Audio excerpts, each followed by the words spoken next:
ஆறாவது படுத்துட்டு இருக்கிறது. டே டே டே வேணாம். பொக்கலே இதுல இருந்து யாரோ எந்திரிக்க போறாங்கன்னு மட்டும் எனக்கு நல்லா தெரியுது. பாருங்க பொங்கலையா, பூட்டி வச்ச வீட்டுல எவன்டா படுத்துட்டு இருக்கிறது? டே பண்ணி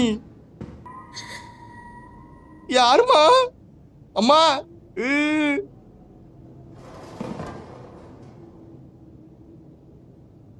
ஓ ஹோலி ஷிட். பொக்கலே பாத்தீங்களா? எந்திரிச்சு உட்கார்ந்து இருக்குது பொக்கலே. அப்படியே இல்ல சைலண்டா போயிடலாமே.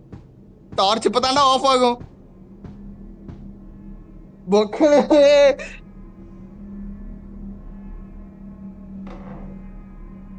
பாருங்க பொக்கலே எப்படி எந்திரிச்சு உட்கார்ந்து இருக்கு.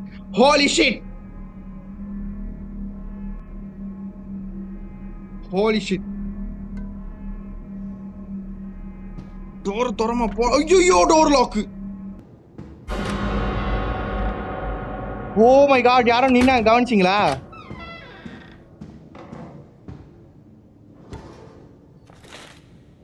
Leave leave leave. நானே லீவ் இடுறேன்டா. மரியாதையா அந்த அம்மா சொல்லும் போதே நம்ம லீவ் இடணும்ப்பா. தங்கம்மா அம்மா. ஐயோ மூஞ்சி காட்ட மாட்டாளா? சொல்லும் போதே நம்ம லீவ் இடணும். இப்ப காட்டுவல இங்க பாரு. உங்ககிட்ட தான் சொல்றேன். அவங்க அம்மா மரியாதையா சொல்லுது போயிடுமான்னு. போயிடலாமே, எதுக்கு இந்த வேலை வேலைங்கிற? அதெல்லாம் முடியாதுடா, ஹீரோயின் தான். அனுபவி. ஹீரோயின்னா அனுபவி பக்கி. என்ன ஏன் கூட்டிட்டு வந்த?